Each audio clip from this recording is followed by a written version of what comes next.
Chapter 3, London. Almost 10 o'clock in the morning, local time. I'm in the pub in Holborn, with a large coffee and a phone book in front of me. Yesterday, when the train got in, I scurried into the underground without a backward glance. I had a feeling that several people were seeking me out in the crowd, but I don't know if it was my paranoia or at work, or if Eva really did have henchmen ready on the station platform to intercept the record. Whatever the case, I managed to jump onto a train without confrontation. Considering the circumstances, it was probably risky to stay close to the station, so I made a journey to a little hotel that I stayed in for a conference, organised by my employees at the bank last spring.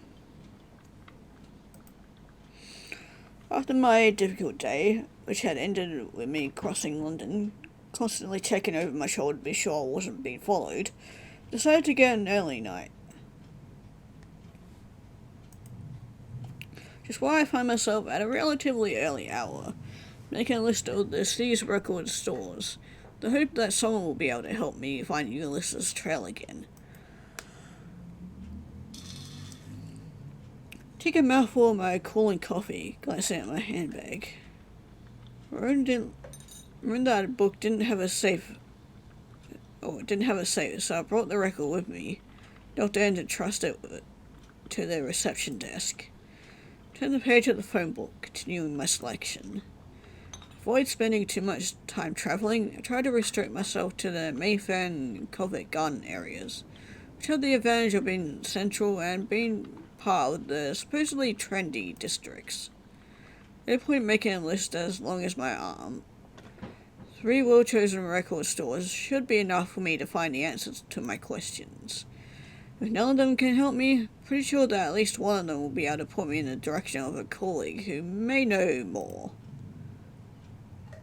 Liquor store owners are like big cats. Each one has their own hunting ground, but they often quench their thirst at the same watering hole. Of course, I begin by checking the address of Alan O'Reilly's store, Patty's friend. Store Yard Sale Records is on Carnaby Street. The road is well known for being crammed with clothes and thrift stores. Should be able to find myself a few clothes there without breaking the bank. With the disappearance of my case,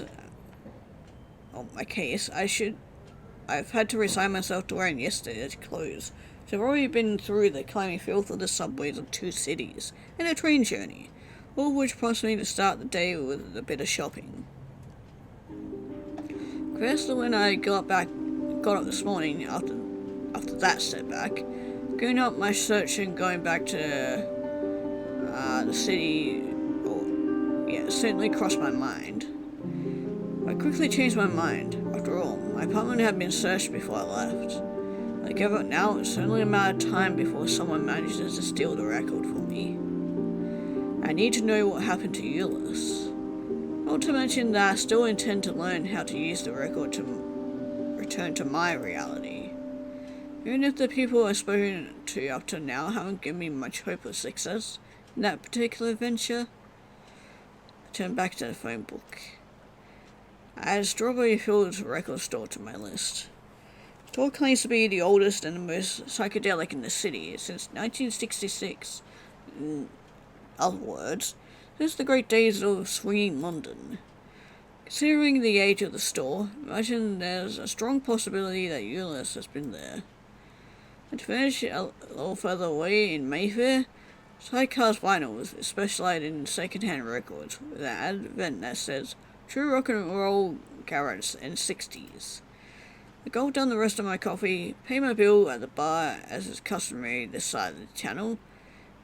Then I head west along New Oxford Street. Skies overcast, but not threatening rain.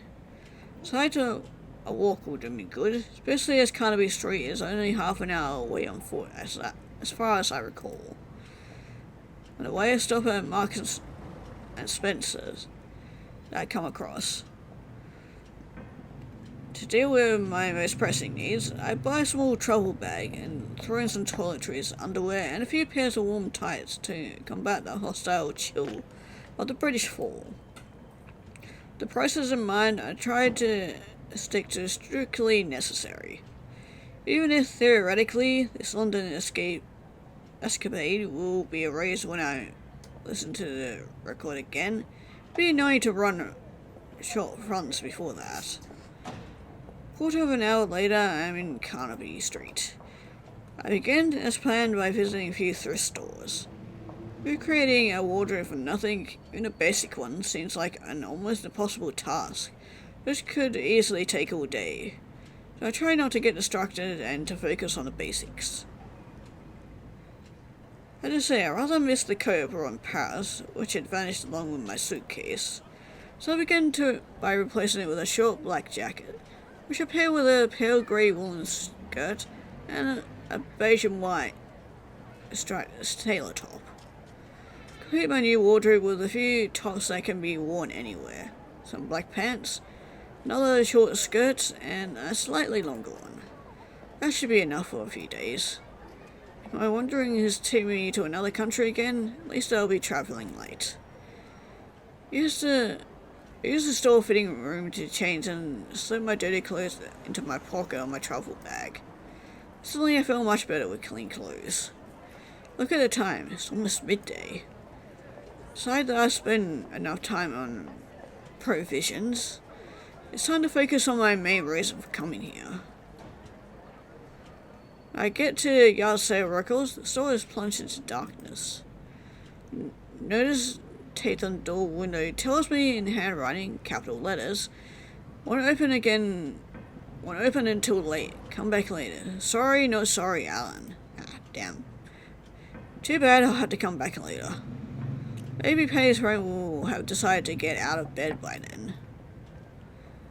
Okay, do we go to Strawberry Fields Record or the Sidecar Vinyl Store?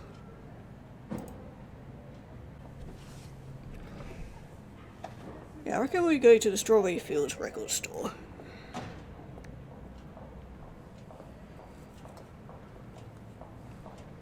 Set between a bookstore and a pub, the faded old wooden facade of Strawberry Field Record Store exudes character. The store is very well located on a touristy little pedestrian street. When I push open the door, my nostrils are assaulted by the sense of incense and whatever that is. The interior, which is lit by a few floor lamps, is long and narrow, with tiers of records along each side. The A side of Forever Changed plays at a volume and subdued as lighting. Rare records are displayed along the walls high up, with prices best described as exorbitant. To tell the truth, I feel more like I walked into a museum than a shop. As my eyes have become accustomed to the gloom, I make out behind the counter an old man with half-moon glasses, long white hair, and a beard just as white and just as long. He's reading a battered paperback copy of the collected works of Allen Ginsberg. A roller burns at the corner of his mouth. I approach the counter and venture to a shy hello. I have a strong feeling that I'm disturbing him. One man doesn't even glance at me. In my hand, this time trying, hey, can you hear me? Gwen's coming, man mutters into his beard. Seriously considering leaving when the beer curtains at the back of the shop separate with a jingle, and a young woman with long blonde hair and a welcoming smile appears. Sorry for taking so long, I just found Rob's cat. Can I help you? Can I see the kitty, please? Either I can ask if she knows Euless, or I can bring out the record, hopefully without revealing too much. I can also decide that I'm wasting my time, make something up and then slip away. Now, we'll ask about Euless first.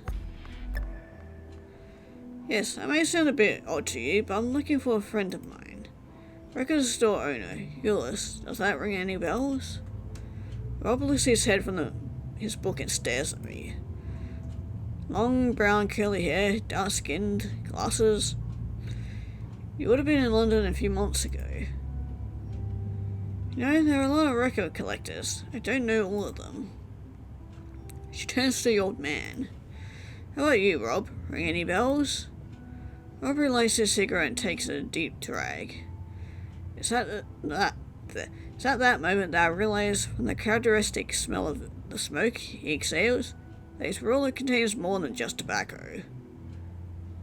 No, sorry, doesn't ring any bells. We have a lot of people passing through the shop. It's a pretty touristy area, you know. Usually it's Gwen who takes care of the customers. Doesn't remember your friend, I doubt I could help. Memory isn't what it was. As if to prove his words, Rob takes a deep pull on his joint and goes back to his book. Gwen shrugs, looking sorry. Okay, let's try insisting. Are you sure? He specializes in psychedelic music. I'd be surprised if you didn't know him. Might have had a record to praise with him. An acetate 7-inch white label. Really? It doesn't strike a chord? Oh yes, you should have said. Actually, someone did come by with a record like that. Gwen turns to Rob. It was in September when you were at Stonehenge with your hippie friends. To tell the truth, I'd completely forgotten about it. And Rob said we have so many as Rob said, we have so many people coming through. And then the weirdos who think they're sitting on a gold mine and try to flog us a busted up 18th re-release of Sgt. Pepper. There are shed loads of them. I was looking for information about his record, but what was weird was they refused to put it on the record player. Told me it was the type of thing, if you have to ask to listen to it, you can't help me. So, well, I couldn't do much for him. Rob puts his book down on the counter, crushes his roach, and gets out of his chair. His lethargy seems to dissipate instantly. Wait a sec. You're telling me that someone who came to the shop with Crowley's legendary recording and that you let him leave? Gwen blushes and stammers an excuse. How was I supposed to know that it was worth something? Rob turns to me and gazes at me intently. Do you know where the record is? I can give you a good price.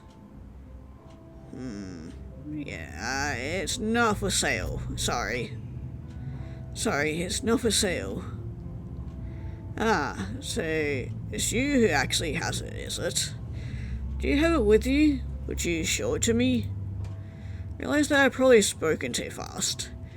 Really should be careful with this information. I've already got enough people after me. No, sorry again. Well, from the sound of your voice, I don't see the point of insisting, but if there comes a time when you do want to part with it, don't hesitate to come back to me, alright?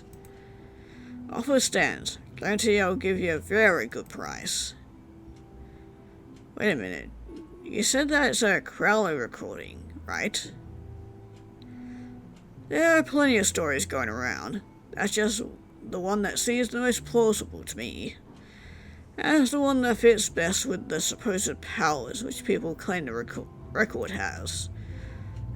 I've had the shop since the 60s. I've seen generations of musicians. A recording comes up in conversation pretty often. As a record collector, I've always dreamed of getting my hands on it, if it really does exist.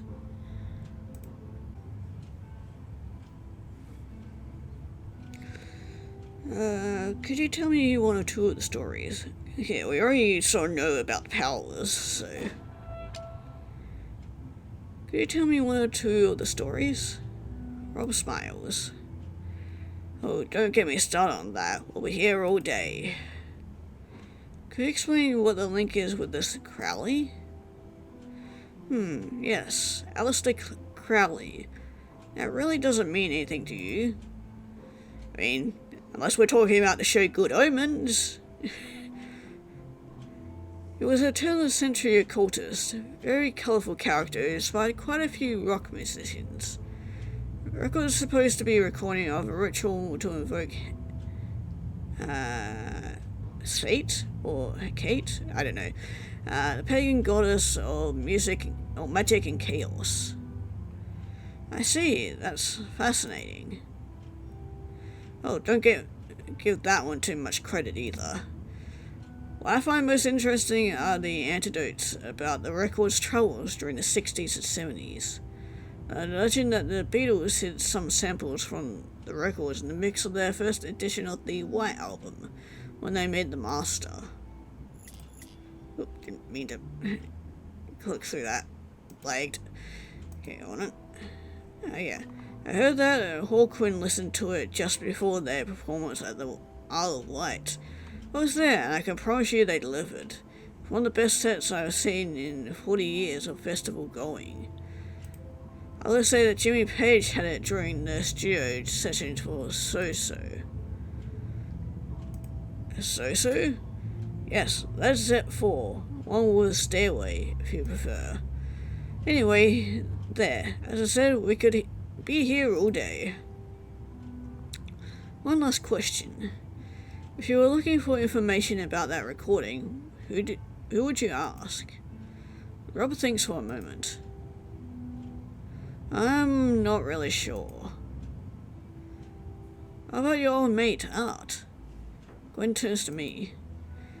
When he comes by the shop, you can't stop the two of them. I think he's the only person I know who's more of a rock history buff than Stoney. Hearing the nickname Stoney, Rob throws a murderous glance at Gwen, who seems to either not notice or not care. The only problem is that Art doesn't live in London anymore. When the house prices went up, he moved to Scotland. Art? Could you give me his full name, please? Arthur Pullman. Ah, yeah, we heard this name before. Worked on the BBC on the radio. Realised that this could probably Pullman Enzo remembered, or mentioned. That's where he's dressed. Have we got it written down somewhere, Gwen? Gwen shrugs. I can look in the papers, but I can't promise anything. I got plenty of time. It's the best lead we got, so that would be very kind of you. Do it right now. It might take a bit of time, though. You saw the mess in the back of the shop? It's okay, I've got plenty of time. As she is about to go into the back of the store, Rob puts his hand on her shoulder to stop her. Hey, this is a record shop, not a detective agency. Sorry, but if you're not here to buy... that's fair enough. Understand, sorry, I won't bother you anymore. Thanks so much for all your help. Gwen gives me a little wave and I leave the store. Okay, who are we going to next?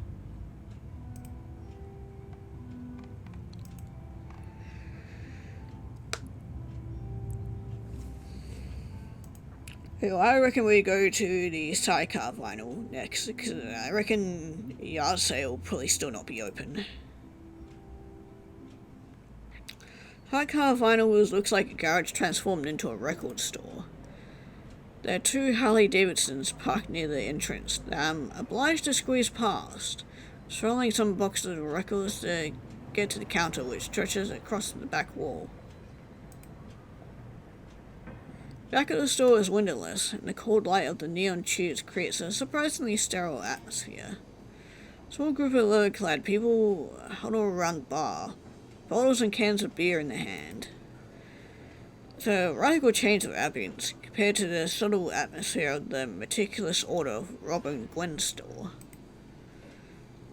I ask myself what I'm doing here, when the person who I suppose must be the owner, middle-aged man with a mustache wearing a leather jacket, with a Motorhead t-shirt stretched across his round belly, urges me not to be scared and to come closer, or a barely distinguished French accent. I decide to answer him in the language of Moliere. Bonjour? I, again, don't know how to speak French, so... Guy seems caught off guard and starts laughing after a moment of hesitation. Turns to the group and says in English on their behalf, "Hey guys, say hello to the froggy." They turn to look at me and I hear chorus of hellos along with a few bonjour mademoiselle, all from the border ones. Excuse the weirdos. It's meeting day for the Mayfair Motor Club. which I'm a member of. Hold her hand and I shake it. Didier, nice to meet you. Tell me, what brings you here? Don't suppose you're here to discuss chokes and stroke volumes. Definitely did some stroking earlier, but unless we're going up to your room, can't imagine you losing this territory. Very little chance I'll get any useful information, but now that I'm here, I figure I might as well ask a few questions. Looking for a friend who was researching a record. He came to London, so I'm checking some of the record stores in case someone has seen him. He's a record store owner too.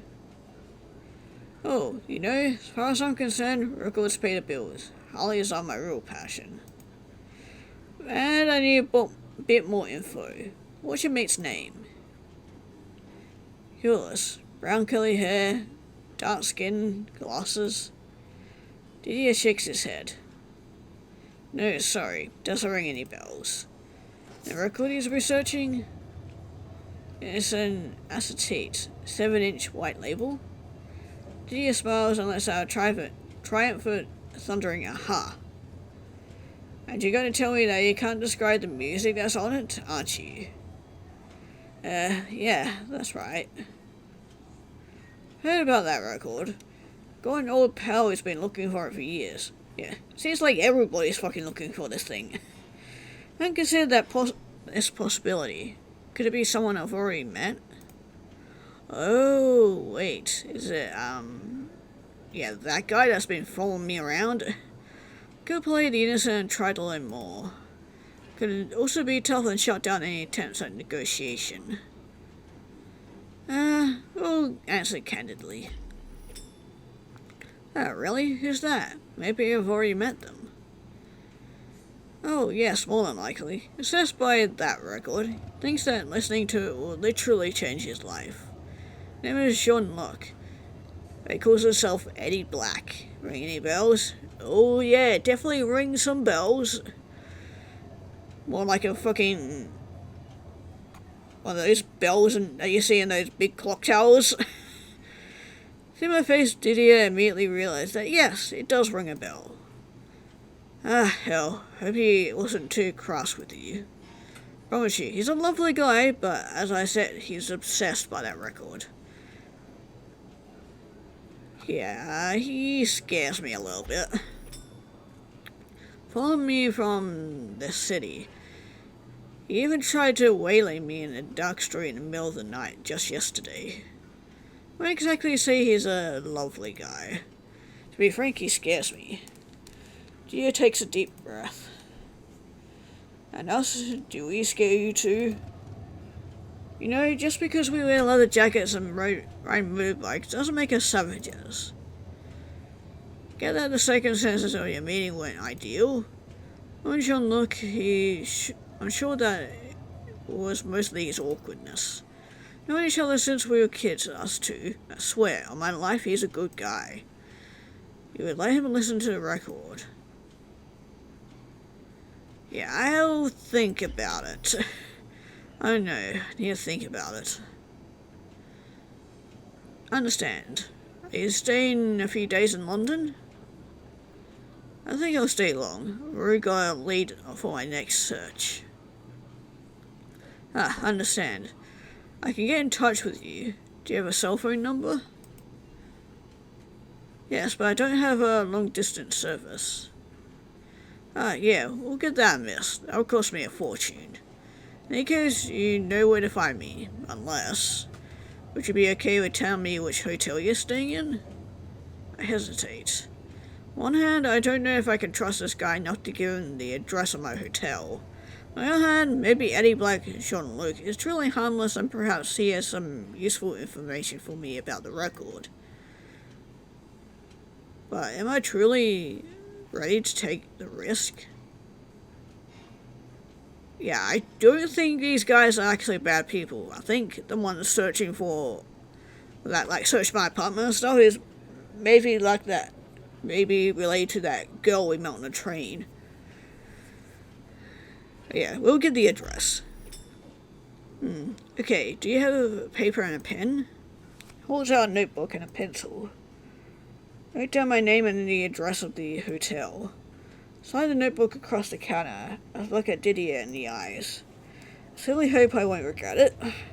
Didier lifts his right hand, 3 fingers raised and the pinky bent. Scout's honor. And turns to a group of bikers and tells them to drink my health. Gratified by thundering cheers from the assembly. Give them a wave, then I clamber back between the records and the motorbikes to find the exit. Once in the street, I walk quickly away from the store, hoping that I've made the right choice. Yeah, I think we have. There were light and movement when my steps lead me back to Alan's store this time. A few loafers loaded around the boxes, while a young girl focused on listening, her glance firmly in place, begins to kneel back and forth on a record player in one of the booths. Background music is folk, a little old yet inspired, topped by a husky voice which murmurs in Spanish. Boxes seem to contain quite a lot of new releases, small presses of alternative bands. If they have a second-hand section, I don't know where it could be, which isn't exactly a good sign for my search. On the counter, the 2 sales clerks seem to be arguing. Move closer.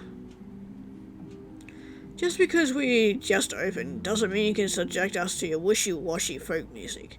Way too late in the day for this. Right, Beth. First, it's not wishy-washy folk music. It's the latest record from the Vendra Banhart. It's a new import we just got in. Second, the guy is a genius.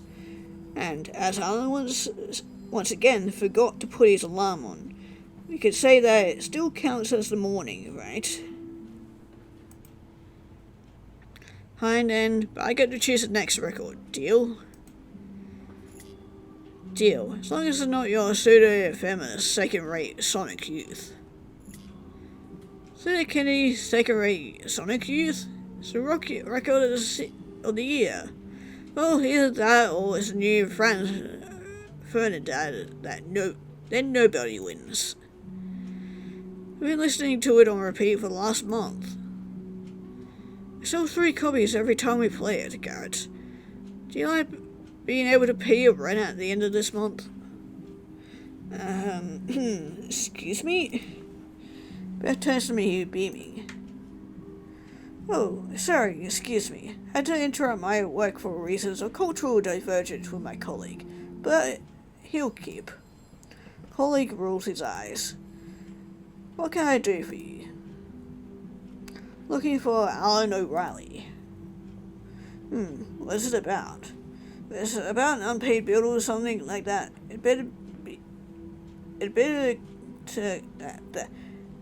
It's better to come back tomorrow. Not sure the boss is in the right state. No, one of his friends sent me. Ah, I see. It's about a rare record. An acetate 7-inch white label. Does that ring any bells? Well, I know what acetate is, but I need a bit more detail. Do you know the artist, the name of the track? It clearly has no idea what I'm talking about. About to give up when the other employee, Garrett, comes over. Maybe we should send her to see the boss. Do you reckon? I'm not sure Alan's functioning well enough for any conversation longer than 3 words. Yes, but I've heard what you were saying. Alan was talking about that record not long ago. With the geezer who came up by the shop a few times, you know? Garrett turns to me. He's French too. Yeah, that'd be Ulysses. Dark hair, dark skin, glasses. That's the one. Had a usual name. Sounded like the James Joyce book Ulysses. Garrett says the name in English style, pronouncing the final S. I correct him. Ulysses. Right, that's it. Do you know him? He's a friend, I guess you could say. I'm looking for him. It's best if you talk to the boss. They had some dealings together. They were old friends, from what I understood. Knew each other back when the boss lived in Paris. Beth points to the corner at the spiral staircase. He's upstairs, in the second-hand section. As I climb the stairs, the music from the ground floor gradually fades, and when I reach the upper floor, it is a radically different atmosphere. Upper floor is engulfed in shadow, lights off, space lit only by the large window, which runs the whole length of the wall. The room is a mess. Boxes or records piled up all over the place, making a striking contrast with the skillfully created trendiness of the ground floor. Final notes of Velvet Underground Sunday morning play on the sound system, followed by an English folk track from the same period, probably a cassette tape compilation. At the end of the room, behind a desk overflowing with paperwork, a large red-headed guy sits, rather sprawls in his chair, his head back and a t-shirt over his face. There's an empty beer mug in one hand, tuber aspirin in the other, and a cup of steaming tea cooling on his desk. Push his desk nervously and clear my throat. Without moving, Alan growls something that sounds like, "Beth, I told you not today," but punctuated with various obscenities. It's not Beth. I come from Patty. My companion lifts the corner of the shirt, glances at me, lets out a long sigh, and sits up in his chair. Who now, what is apparently a bad day, gives off a kind of calm force, which I find strangely attractive. Patty? Yes, who sent me? Ask who I am in a strongly accented French with R's rolled. I'm Alice. I'm looking for Euless. Euless? Euless from Paris? Patty's ex? Euless is primarily my ex. But yes, that Euless. Yes, if you like, that Euless. Well, seems to be having some trouble connecting the various facts of our rambling conversation. And you are? Alice, I just told you. I'm also Euless's ex. I'm looking for him. And just as me to wait. To summarize, you're Alice, Euless's ex from before he moved to Paris, is that right? I nod. And you're looking for him. What can I do for you?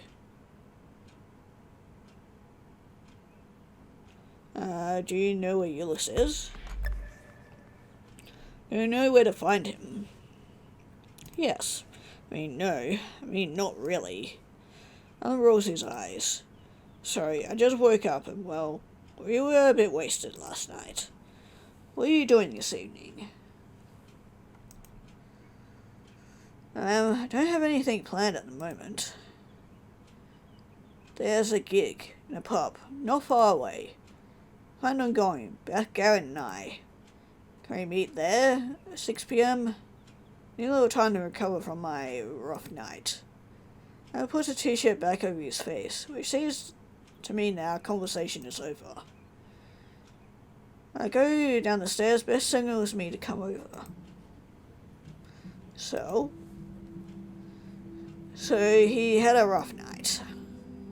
I told you. Told me to join you at the pub this evening. Do you have the address? Yes, the Fox and Sparrow. He notes the address down on paper for me. So, I'll see you there. If you want to stay here till closing time, it's up to you. Got good music and a few magazines to pass the time, if you haven't got anything better to do in the meanwhile. For now, I've been to all the record stores I wanted to see. Rather than mooching around for the rest of the afternoon, or tucking myself away in a pub, I could stay here. Good idea, thanks for the offer. Give me a chance to catch up with what's new. Got listening boots, help yourself. I thank Beth and head off in search of a few records to listen to. Fox and Sparrow is only 2 streets away from the Yard Sale Records, typical London pub. I'm outside to see Alan or or his two employees. Well, I can't see them. I suppose I might be a bit early. Perhaps they're a bit late. Considered waiting for them outside, but decided against it, so I head into the smoky warmth of the pub. Concert has already started at the end of the room, on a platform. Band is playing a folk tune with a strange pagan sound. I order a drink and move closer to the stage. The artist singing his incantation to lull me. She's completely immersed in her performance, which is punctuated by a large bearded man who thumps on a big drum with a stick. It is accompanied by a few crystalline guitar notes and a low humming of a cello. Take a moment to consider today's inquiries. When a huge success, at least I have a full name now, Arthur Pullman, and a destination, Scotland. I'm searching for a needle in a haystack. However, I managed to get Eddie Black back on my trail. Sincerely hope I'm not going to regret giving my hotel address to Didier. Then again, maybe I misjudged him. Really only wants to listen to the record? Maybe I can negotiate something with him. Perhaps he has some interesting information to share. Anyway, what can I hope for is that Alan will have some answers for me. At least it seems as though I've managed to shake off Eva for the time being. But something tells me this is just a temporary reprieve. I'm dragged away from my musings by a hand on my shoulder. And a fantastic version of Willow's song. You know, the track from the soundtrack of The Wicker Man? I love their interpretation of it. Looked up at my companion and realized they must measure at least 6'3" something. I noticed it when he was slumped behind his desk. Do you like it? Yeah, I like it a lot. Just as though he hasn't heard me with the volume of the band. I hesitate to take his arm so that I can repeat into his ear. Seeing my hesitation, he leans down as I'm standing up on my tiptoes, and in confusion of the moment, I simply tell him, yes, it's great. That gives me a slightly embarrassed smile. Oh, okay. A moment of silence before I notice that I haven't released his arm. Let go, a little hastily, hoping that I'm not blushing at my own awkwardness.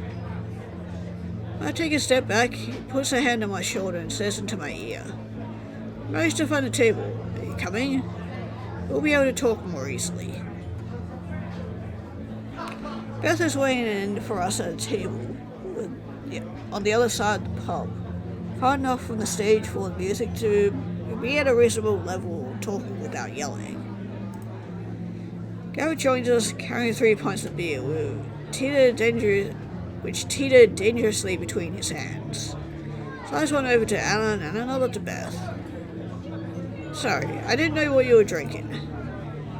Raised my scarcely touched gin and tonic. I'm all set, thanks. I'm going to go over and listen. Can you keep our seats for after the set? Alan agrees with a thumbs up. Garrett and Beth vanish into the crowd around the stage and Alan turns to me. Sorry about earlier. Went to see him and June in concert last night, and we had a few drinks after. It got a little out of control. Doesn't happen as often as that, but well, I'll admit that today's been a little difficult. Anyways, as you can see, I'm feeling much better tonight. Alan takes on the longest swig of his beer. So, have you seen Patty lately? She okay? Been ages since I was in touch with her. I'm not great with the telephone. Listen, she seemed pretty well. Oh, that's good. I lived in Paris for 2 years. I for my last year in uni, then I got a job in a record store on the however you pronounce that, and that's where I met her. Afterwards, I came back to the UK to start my own shop, and we managed to stay in touch. I spend a weekend in Paris at least once a year. She spends a weekend in London from time to time. That said, when I saw Euless come into the shop last month, I was a bit surprised. Bumped into him a few times when he was with Patty. Really great guy, but we lost touch when I moved to London.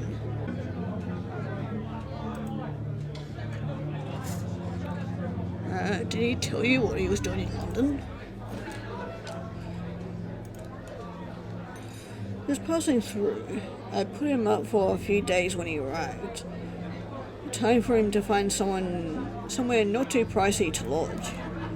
As I understood, he was tracking down a rare record, ascertained by an unknown artist. I told him I hadn't heard of this legendary record. He didn't want to tell me anymore, and I didn't push him. Weren't you curious? Alan shrugs. What I could see, reading between the lines, he was onto something big. I just thought he wanted to keep his business on the wraps. He came back to the shop, about 2 weeks ago, maybe? This time it was to tell me that he was leaving London, and he asked if he could leave his boxes of psychedelic with me for a while. What do you mean, leave his boxes of psychedelic with you? He left his record stock with you? Did you notice that the second-hand records section was a bit of a mess? I mean, I know I'm not exactly the god of cleaning, but I suddenly found myself with the equivalent of a van load of extra boxes all at once. I used to ship quite a lot of stuff for him. There was a Gong fan particularly who took all his originals with no discount. I suppose he adds, "Oh, don't worry, I write everything down. I take the 20% cut we agreed upon between us, and I have a big check waiting for him from all the stuff I sold while he was away. Just surprised he'd leave his records."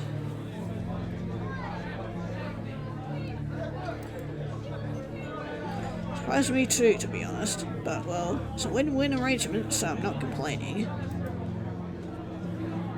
So he left London about 2 weeks ago, is that right? That's it. Do you know where he is now? Told me he was going to keep tracking down his record. According to what Rob told me, his next step would be Scotland. Is that where he told you to? Alan raises a wary eyebrow. Rob? The guy at Strawberry Fields Records. Oh, Stoney. I didn't know Euless had gone to see him. But thinking about it, it's not a bad idea. He's been on the scene for a long time. There's talk of him being an Arthur Pullman. Does that mean anything to you? Alan shrugs. No, nothing at all. Sorry. Hell, that doesn't help me much. Scotland's pretty big. We're interrupted by Beth, who just sat down next to me on the bench seat. Glasgow? Pardon? Your boy Euless. You said he was heading for Glasgow. Beth crosses her arms, a mischievous smile on her lips. Luckily there's someone who's still got a memory on the team. Alan sits up in his chair, a glimmer of understanding suddenly on his face. Oh yes, that's right.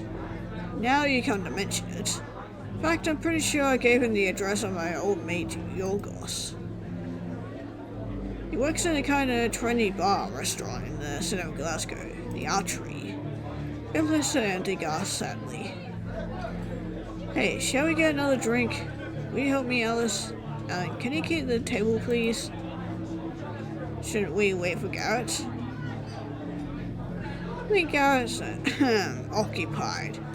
Boyfriend just got here.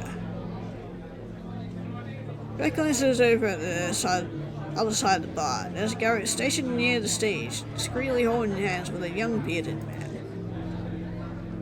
Don't move, Alice. I'll go. Beth puts her hand on his shoulder to stop him from rising. No, stay there, please. I need some girl talk with Alice. Go over to the bar with Beth. You said Euless was in Glasgow?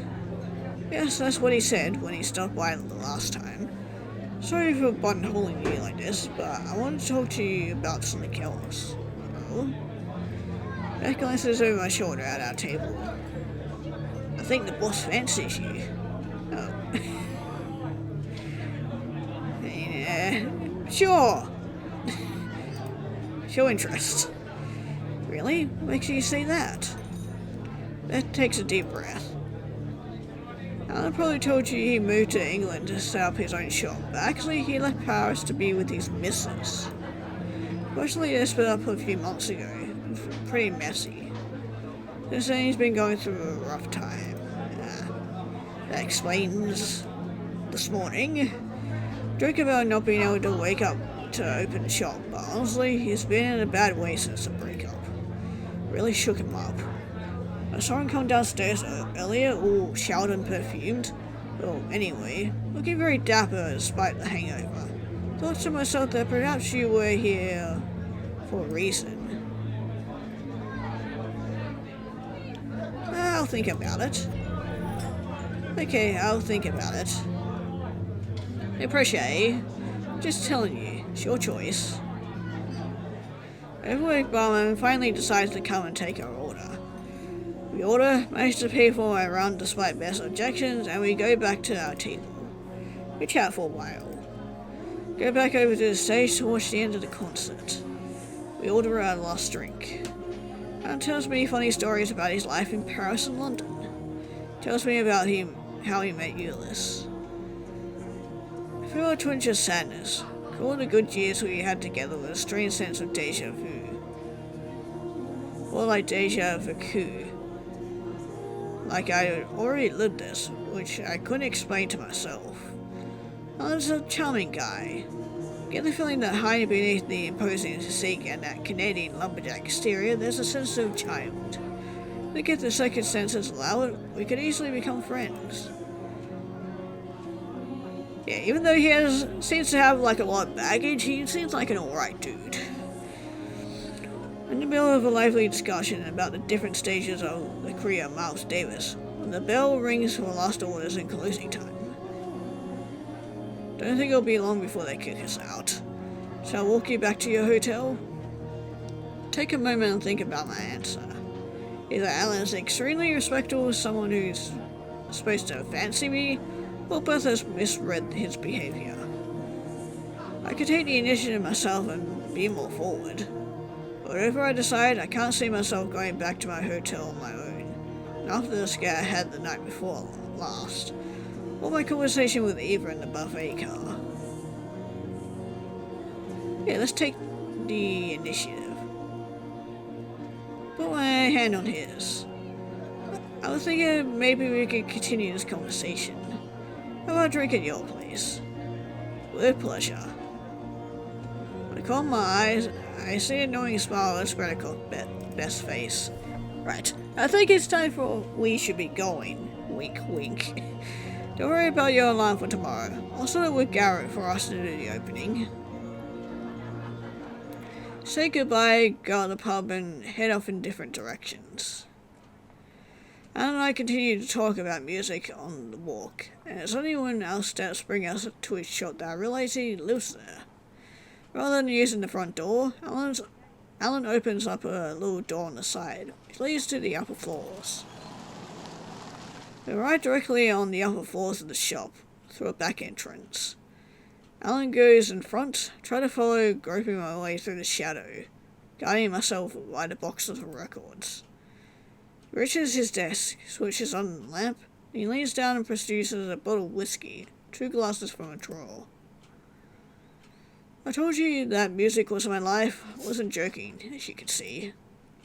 You live here?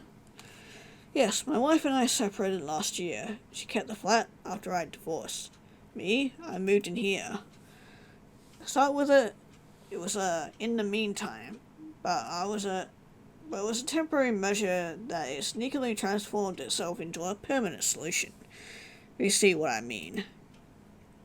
Voice down door with a private sign behind us. When I did the work for the shop, we kept a separate space with a kitchen and shower for convenience. It was easy to turn it into a flat. Going to the private area, Alan ignores the switch for the main light, turns on a few lamps instead, no doubt trying to create a more intimate atmosphere.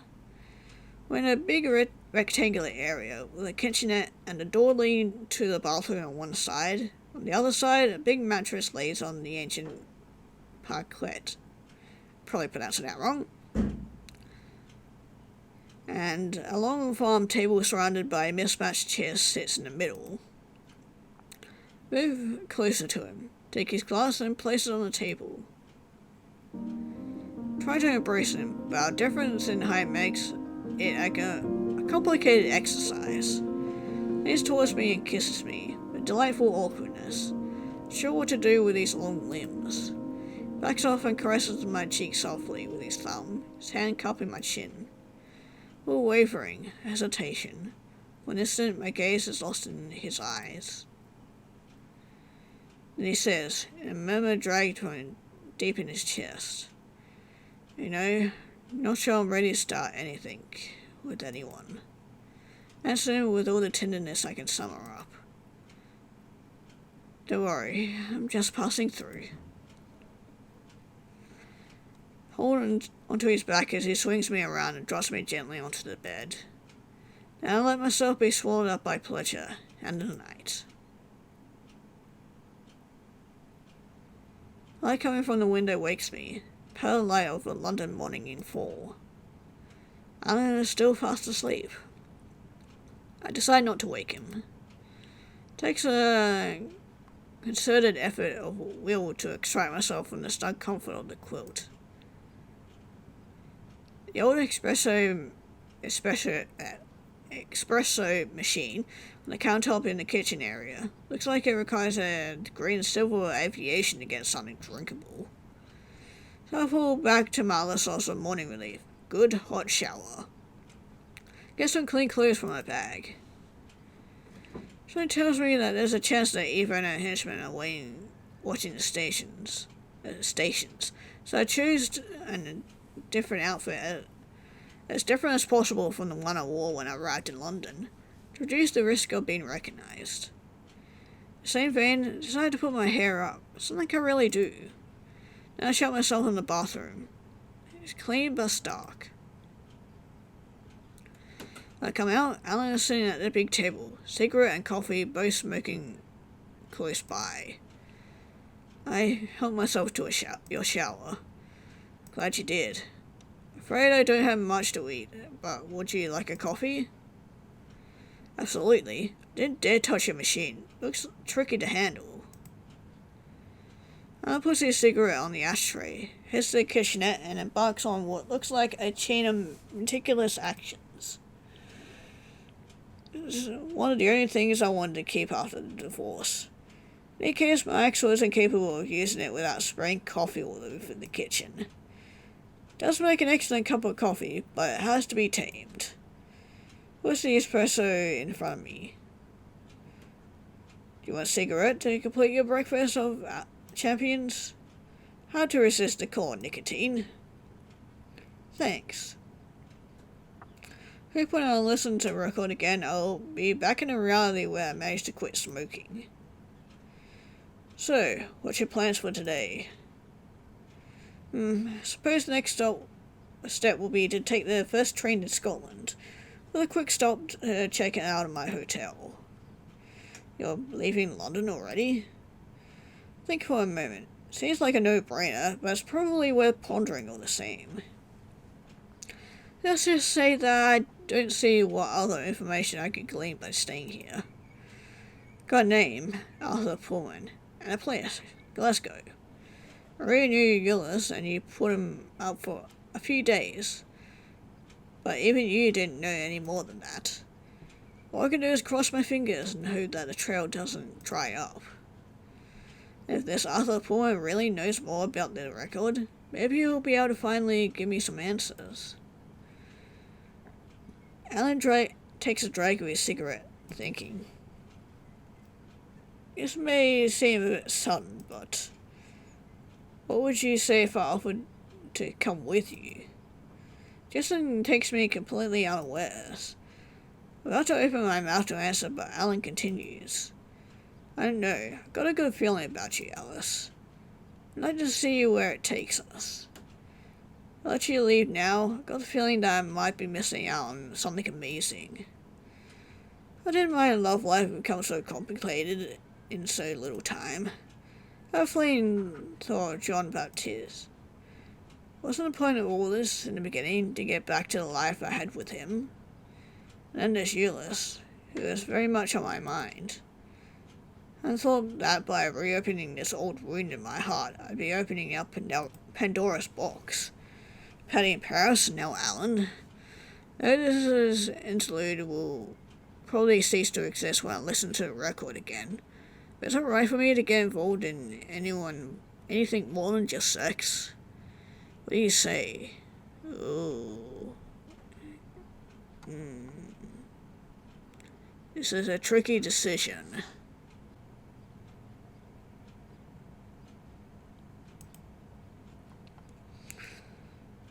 Okay, I think we accept, because, I mean, even if it doesn't go anywhere with him, it'd be nice to have some company and also potentially have a bodyguard. Or having people like Eve follow us around and whatnot. Take a deep breath and answer. Okay. I look surprised. Really? Got to admit, I expected an argument. So, just to be clear, I don't know either where this is taking us. Probably nowhere. Still got a lot of things to sort out in my head, but I need to move forward. Give you and me a chance. Well, that's a step in the right direction. I shrug. Later on, well, who knows? Not promising anything either, but I'd have kicked myself for missing the opportunity. Good, so off to Glasgow then, right? That's right. Okay, I just need an hour or so to let Beth and Garrett know, and to plan my French leave. That's fine. Gives me time to check out of my hotel. Meet you here after? Okay. Oh great, Eddie's here. I get back to the hotel reception to return the key, and I'm surprised by a familiar face. Cause I find myself face to face with Eddie Black. Lifts his hand in a gesture of peace to reassure me. Don't be scared, I don't mean you any harm. Didier gave me your hotel address. Of course he did. I jumped on the first train to London and I thought I'd wait for you. He didn't want to give me your room number at the reception. Yeah, gee, I wonder why. After all the events of yesterday, I'm kind of forgotten about Eddie Black. All I ask is that you let me tell you my story. After that, you still don't want to let me listen to the record, promise I'll leave you in peace. There's a little sitting area in the hotel lobby. I just aim to take a seat. Sit down together. I'm listening. Eddie is silent for a while.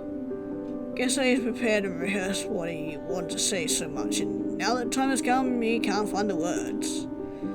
I'm sorry. I've been chasing after the record for years. Now, I'm so close. Glances at me, his face profoundly wary, yet gentle. Can't imagine how I would have thought that this guy was a threat. I mean, he was kind of just following us around and being kind of creepy.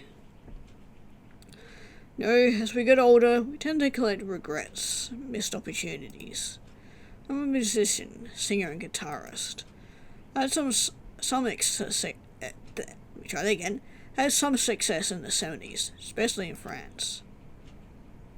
Career was taking off. Do you mind? I had a first hit playing on the radio. Big heart and a black leather jacket. Does that sound familiar? Shake my head. Never heard of it. Oh, that doesn't surprise me. Missed my chance and I blame myself so much. Barclay has signed me for 345s with an option on an album. And I had the chance of my life.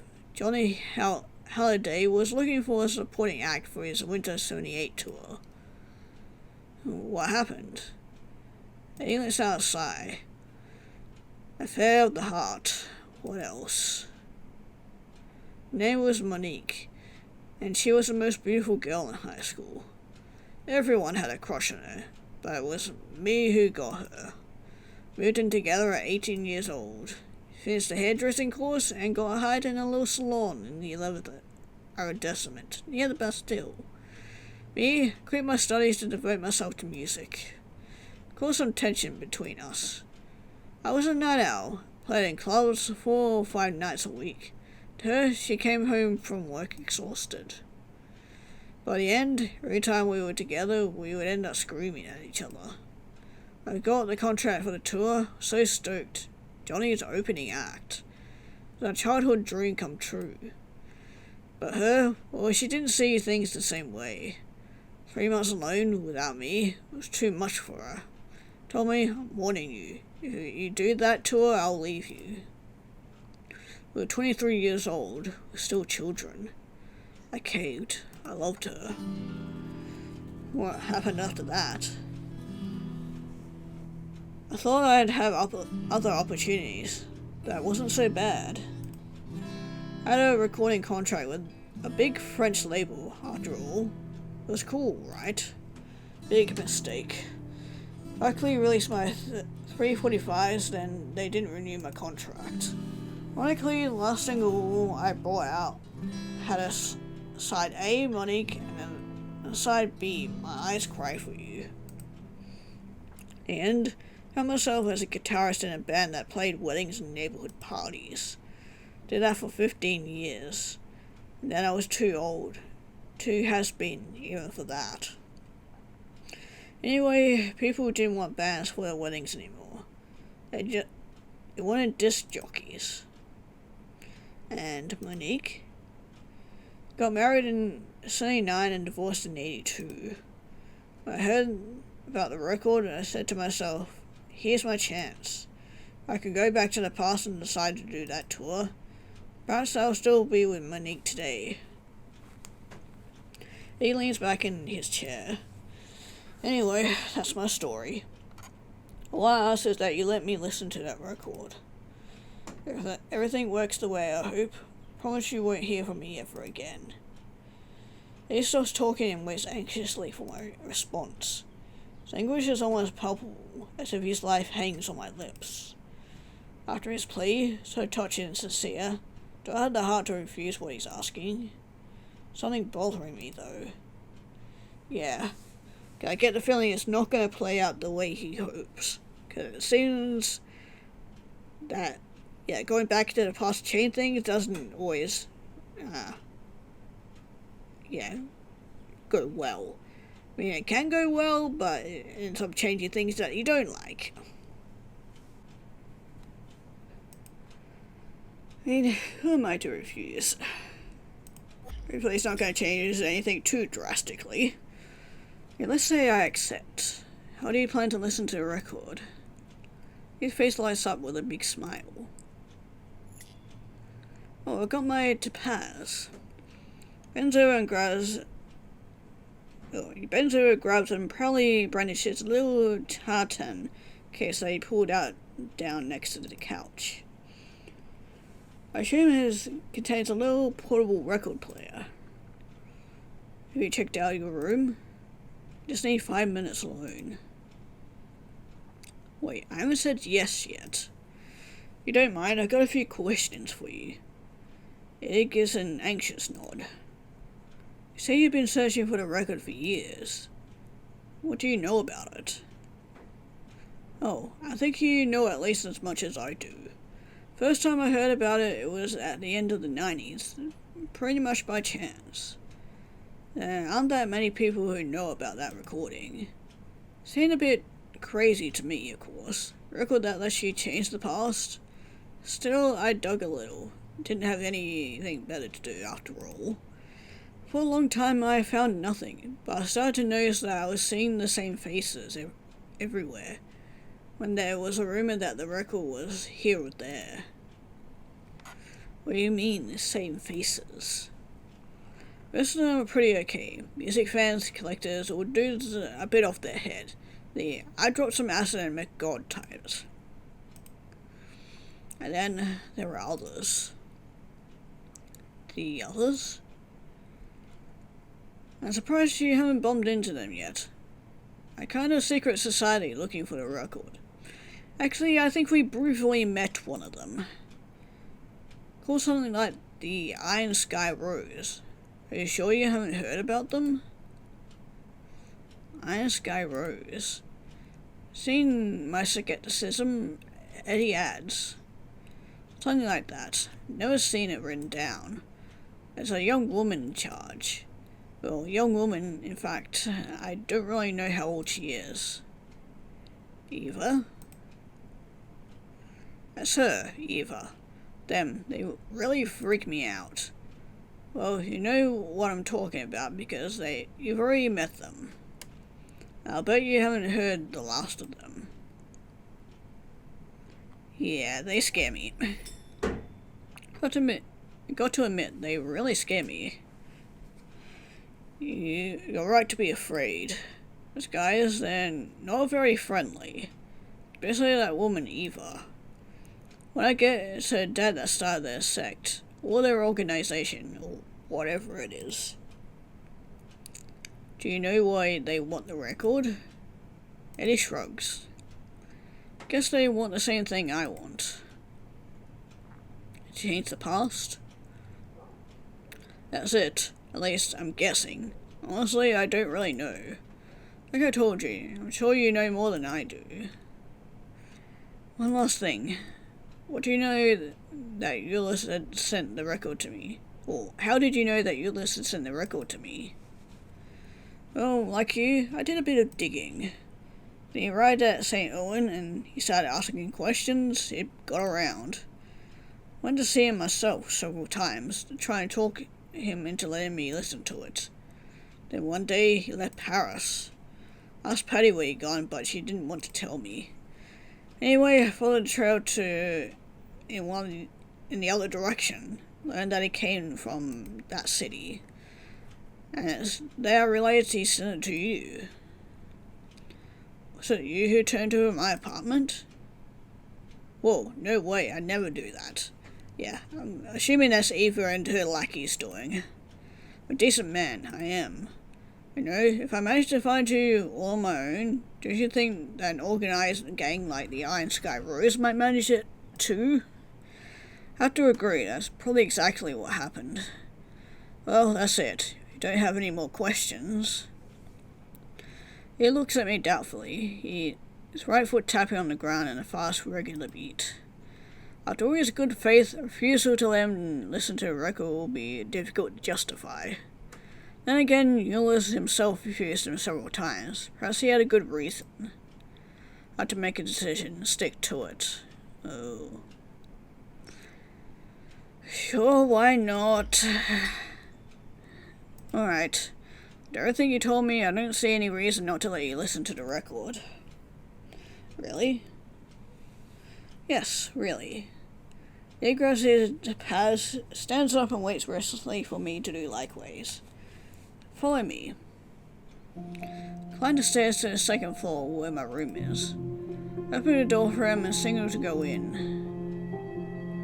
Will you wait out here? I think it's best if I do this alone, if it's cool with you. I hesitate for a moment, then I say to myself that there's no real risk of him escaping with the record. The second floor, with only one door to get in and out of the room. Alright, give you 5 minutes. He pauses. If he had wanted to hug me, but had changed his mind.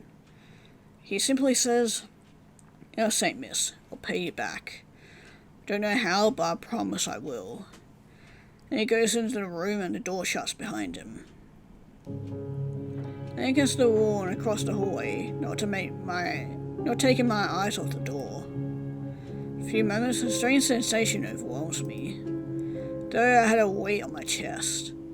Suddenly, the walls of the corridor seemed to dislocate in person. Yeah, that word. The air lights up with iridescent particles. Then, nothing.